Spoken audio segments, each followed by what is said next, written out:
કેમ છો બધા ફૂડ લવર્સ? આજના આ ખાસ માર્ગદર્શનમાં આપણે એક એવી વાનગીનું વિશ્લેષણ કરવાના છીએ જેનું નામ પડતા જ મોંમાં પાણી આવી જાય. હા, આપણે વાત કરી રહ્યા છીએ અસલ ગુજરાતી ફરસાણ પાત્રા વિશે. આજે આપણે પરફેક્ટ પાત્રા બનાવવાની દરેક બારીકીઓ અને રસોડાના એક ગુપ્ત રહસ્યોને ડીકોડ કરીશું જે તમને કદાચ કોઈ નહીં કહે. તો ચાલો આ સ્વાદિષ્ટ સફરની શરૂઆત કરીએ. પણ ખરેખર રેસિપીના ઊંડાણમાં ઉતરતા પહેલા એક બહુ જ સામાન્ય સમસ્યા પર ધ્યાન આપીએ. વિચારો, તમે મસ્ત મજાના પાત્રા ખાધા હોય અને અચાનક ગળામાં અજીબ પ્રકારની ખંજવાળ કે બળતરા શરૂ થઈ જાય. આવું કોઈની સાથે થયું છે ખરું? આ એક એવી ત્રાસદાયક સમસ્યા છે જેના ડરથી જ ઘણા લોકો ઘરે પાત્રા બનાવવાનું ટાળતા હોય છે.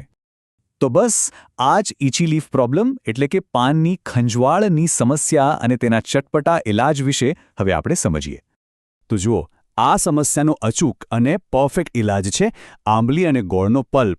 આ કોઈ સામાન્ય વસ્તુ નથી હો. આંબલીની ખટાશ માત્ર સ્વાદ વધારવા પૂરતી નથી, પણ એ બહુ જ ક્રુશિયલ છે. આંબલીમાં રહેલું એસિડ અળવીના પાનની ખંજવાળ ઉત્પન્ન કરતા તત્વોને જાણે કે સંપૂર્ણપણે કાપી નાખે છે. અને ગોળ એને એક મસ્ત બેલેન્સ આપે છે, જેથી ગળાને કોઈ જ નુકસાન ન થાય અને સ્વાદ પણ જળવાઈ રહે. ગળાની સમસ્યાનો પાક્કો ઉકેલ તો મળી ગયો. હવે જોઈએ અસલ પાત્રા બનાવવાના મુખ્ય ઘટકો અને મસાલાઓ. આપણા આ ચટપટા પ્રોજેક્ટ માટે મુખ્યત્વે 10થી 12 એકદમ ફ્રેશ અને લીલા અળવીના પાન અને 2 મોટા કપ ચણાનો લોટ એટલે કે બેસન જોઈશે. આ સિવાય આપણે અગાઉ વાત કરી એક ગોળ અને આંબલીનો પલ્પ અને તીખાશ માટે આદુ, લીલા મરચાં અને લસણની પેસ્ટ. મસાલાની વાત કરીએ તો હળદર, લાલ મરચું, ધાણાજીરું અને ગરમ મસાલો જશે. હા, અજમો અને તલ બિલકુલ ભૂલતા નહીં. એનાથી જ તો અસલ ફરસાણવાળો ટેસ્ટ આવશે. સામગ્રી ભેગી થઈ ગઈ તો હવે આવે છે સૌથી અગત્યનો અને થોડો મહેનતવાળો તબક્કો, પાનની સફાઈ અને તેની નસો કાઢવાની રીત. આ સ્ટેપ બહુ જ નાજુક છે. પહેલાં તો પાનને ધોઈને એકદમ કોરા કરી લેવાના છે. પછી પાનની પાછળ જે જાડી નસો દેખાય ને, એને ચપ્પુની મદદથી બહુ જ હળવા હાથે કાઢી લેવાની. જો આ નસ રહી ગઈ તો સમજો કે પાન વળશે પણ નહીં અને ખાતી વખતે રબર જેવા કઠણ લાગશે. છેલ્લે તેના પર વેલણ ફેરવીને પાનને એકદમ સપાટ કરી લેવા, જેથી રોલ મસ્ત ટાઈટ અને આસાનીથી વળી શકે. પાન રેડી છે તો હવે વાત કરીએ આપણા આ ફરસાણના હાર્દ સમાન બેસનના ચટપટા ખીરાની. આના વગર તો પાત્રા અધૂરા છે. જુઓ, આ બેસનનું ખીરું કોઈ સામાન્ય ખીરું નથી. તે એકદમ ઘટ અને શાઇની હોવું જ જોઈએ. વિચાર કરો કે આ એક એડિબલ ગ્લુ એટલે કે ખાવાલાયક ગુંદર છે જે બધું પકડી રાખવાનું કામ કરશે. જો ભૂલથી પણ થોડું વધારે પાણી પડી ગયું ને તો પાન પર કંઈ ચોંટશે નહીં અને આખું સ્ટ્રક્ચર વિખેરાઈ જશે. આ ઘટ ખીરામાં જ બધા મસાલા અને ગોળ આંબલીનું પાણી બરાબર ભળીને પાન સાથે પરફેક્ટ સેટ થાય છે. ખીરું તૈયાર છે તો હવે પાત્રાના લેયર્સ બનાવવા અને તેને બાફવાની રસપ્રદ રીત પર આવીએ. આ ખરેખર એક જાતનું આર્કિટેક્ચર જ છે. સૌથી મોટું પાન ઊંધું મૂકો અને તેના પર આપણું ઘટ્ટ ખીરું લગાવો. પછી બીજું પાન એની બિલકુલ વિરુદ્ધ દિશામાં મૂકો અને ફરી ખીરું લગાવો. આમ કરવા પાછળનું લોજિક શું છે? એ જ કે રોલની જાડાઈ બધી બાજુથી એક સરખી રહે અને બેલેન્સ જળવાઈ રહે.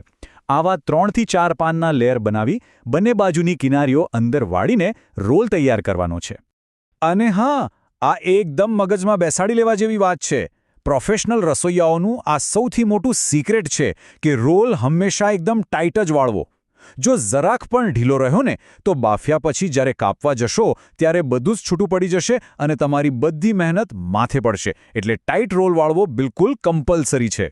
ટાઈટ રોલ વળી જાય એટલે તેને સ્ટીમરમાં કાણાવાળી પ્લેટ પર મૂકીને બરાબર 15થી 20 મિનિટ માટે વરાળમાં બાફવાના છે. આટલા ચોક્કસ સમયમાં અળવીના પાન અને બેસન અંદર સુધી મસ્ત પાકીને એકદમ નરમ થઈ જશે. અહીં એક બહુ મોટી ભૂલ થતી હોય છે જેનાથી આપણે બચવાનું છે. ગરમાગરમ પાત્રા જોતાં જ કાપવાનું મન થઈ જાય, સાચું ને? પણ ઉતાવળ બિલકુલ ન કરવી. ગરમ રોલ કાપશો તો એ ચૂરો થઈ જશે અને બધો દેખાવ બગડી જશે. એના બદલે એને રૂમ ટેમ્પરેચર પર એકદમ ઠંડા થવા દો. પછી જ્યારે કાપશો ને તો એકે એક લેયર સ્પષ્ટ દેખાશે અને ફિનિશિંગ પણ એકદમ પરફેક્ટ આવશે. અને હવે વાનગીમાં પ્રાણ પૂરતો અંતિમ તબક્કો, ધમાકેદાર વઘાર. આ એ સમય છે જ્યારે આખા ઘરમાં સુગંધ ફેલાઈ જશે. ગરમ તેલમાં તતડતી રાઈ, હિંગ, સફેદ તલ અને મીઠા લીમડાનો તડકો. આહા! આ ધમધમતા વઘારમાં કાપેલા પાત્રા ઉમેરીને બસ 2 મિનિટ માટે ધીમા તાપે હળવા હાથે સાંતળવાના છે. આ પ્રક્રિયા પાત્રાની બહાર એક મસ્ત ક્રિસ્પી લેયર બનાવશે જે આ વાનગીને ખરા અર્થમાં એક માસ્ટરપીસ બનાવી દેશે. તો તૈયાર છે એકદમ બજાર જેવા સોફ્ટ, ક્રિસ્પી અને ચટપટા ગુજરાતી પાત્રા. આખી રીત સમજ્યા પછી આપણા મનમાં જમણવારની અનેક યાદો તાજી થઈ જાય છે. એવી કઈ પારંપરિક વાનગી છે જે હંમેશા તમારી બાળપણની કે તહેવારોની બેસ્ટ યાદો તાજી કરી દે છે? આશા છે કે આજના આ વિશ્લેષણથી તમને અળવીના પાનના પાત્રા બનાવવાની કળા એકદમ સરળ અને રસપ્રદ લાગી હશે. આજના આ માર્ગદર્શનમાં બસ આટલું જ. નવી અને સ્વાદિષ્ટ માહિતી